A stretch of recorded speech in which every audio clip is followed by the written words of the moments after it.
लोकांचे प्रश्न यापूर्वी समजून घेतलेले आहेत, अजूनही समजून घेतोय, ते मांडायचा प्रयत्न करतोय. नागपूरच्या अधिवेशनात मी पहिल्यांदा विद्यार्थ्यांच्या गणवेशाचा विषय मांडला होता. मी गणवेशाचा विषय मांडला होता, त्याच्यानंतर पाठपुरावा आदरणीय मुख्यमंत्र्यांकडे केला होता. मुख्यमंत्री साहेबांनी तात्काळ त्याची दखल घेत जे सेंट्रलायझेशन त्या गणवेशाच्या टेंडरचं केलं गेलं होतं त्याचं डिसेंट्रलायझेशन करण्याचा निर्णय राज्य शासनाने घेतला आणि जे गणवेश जिल्हा परिषदेच्या शाळेतल्या विद्यार्थ्यांना डिसेंबर पर्यंत मिळाले नव्हते ते यावर्षी वेळेत मिळायला चालू झालेले आहेत. दुसऱ्या अधिवेशनात मी साधील अनुदानावरती बोललो. बरेच दिवस अनुदान ते मिळालं नव्हतं. शाळांना इतर खर्च हा शिक्षकांना त्यांच्या पगारातून करायला लागायचा आणि अशा परिस्थितीमध्ये जिल्हा परिषदेच्या शाळेची गुणवत्ता ही कमी होईल ही भूमिका मी मांडली होती.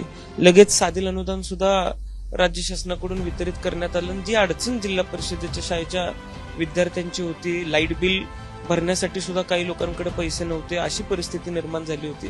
ती परिस्थिती आम्ही सोडवली. तिसऱ्या अधिवेशन आहे मी द्राक्षाच्या विषयी मुद्दा लावून धरलेला आहे. आदरणीय कोकाटे साहेबांना उत्तर देताना त्यांनी थोडंसं चुकीच्या पद्धतीनं मला राज्य शासनाकडून उत्तर माझ्या लक्षवेधीला मिळालं.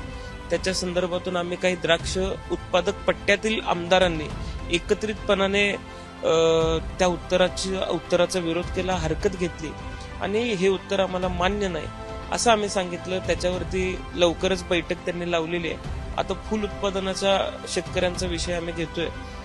खरं तर मी तुम्हाला सांगतो, मी काल आणि परवा 105 आमदारांच्या सह्या घेतलेल्या आहेत आणि फूल उत्पादनाच्या संदर्भामध्ये कृत्रिम जी फुलं आहेत ती बंद केली जावीत, त्याच्यावरती निर्बंध आणले जावेत आणि जे काय आपले झेंडू फुलं असतील, गुलाब असतील, या फुलांना चांगला हमीभाव मिळेल अशी भूमिका घेऊन मी माझं निवेदन आज मुख्यमंत्री साहेबांना, पर्यावरण मंत्र्यांना, आदरणीय गोगावले साहेब फुल उत्पादन मंत्री आहेत त्यांना देतोय आणि लवकरच त्यावर तोडगा निघेल अशी अपेक्षा आहे.